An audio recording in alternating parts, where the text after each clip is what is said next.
Alright guys, I got it. The FX K303L linear combo. So let's get this baby out. So I did order the combo this time because I really wanted to try the FX exhaust. Yeah, I am madly in love with these Hypex pipes. The 2135 Evo 2 for high torque, and the 2108 has a more smoother and more progressive pipe. So I absolutely love these, but I really wanted to try an FX pipe. So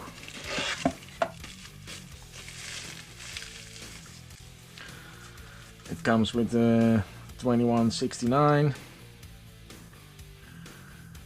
really nice, and it comes with a medium header. So really curious to see how these engines perform with this pipe, because yeah, I'm so used to running the Hypex pipes. So gotta try this one.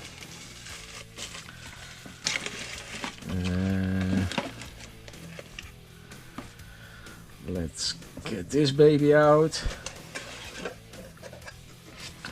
So the book, the serial number, read this if you have the chance, guys.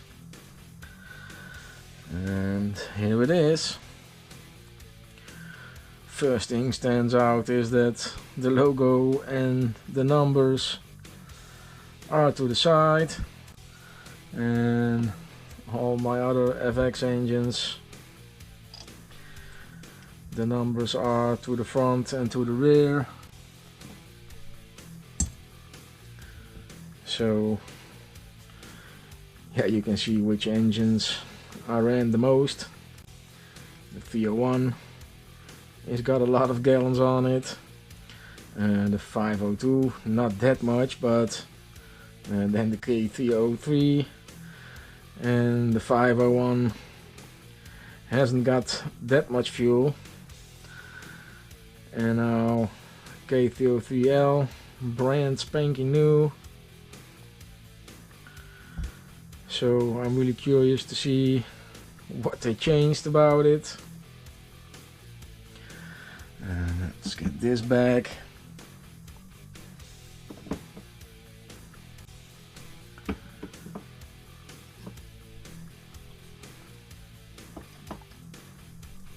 So yeah, that's something different. So let's get this baby open and see what's up. I got everything apart. 303L, I got my 303 apart as well. So we can look at what has changed. Start with the cooling heads. Like I said, the logo and the numbers are to the side instead of to the front and the back. For the rest, nothing has changed, exactly the same design. So they are the same. The button heads are the same. It also comes with the exact same shimming. So there's a 0.15 millimeter and a 0.2 millimeter. That is the setting for 16 to 25% nitro fuel. For the guys that run the 16% by weight, the 12%, there are shims in the box. So for the 16% by weight, you need to replace the 0.15 with a 0.1. So you're lowering the head shimming by 0.05. For the US guys that run 30% nitro, You need these shims, a 0.1 and a 0.3 millimeter for the 30%. In the box, really good. Yeah, the sleeves.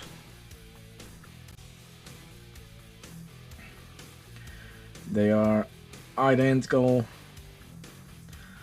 Nothing changed here.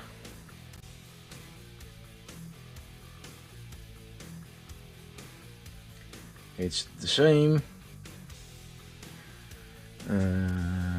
Same goes for the piston and the rod. Nothing new on that. The cranks. The K303L comes with 2 slugs. And the K303 has got 1 slug. The design of the crank is the same. They changed the timing window. We'll go over the numbers. I took the numbers, so the crankcase, really nothing new, exactly the same as the K303.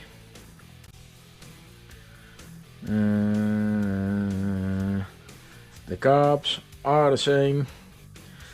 This carb is also on the 502, so 9mm carb, short needle, nothing changed there. If we go over the timing numbers,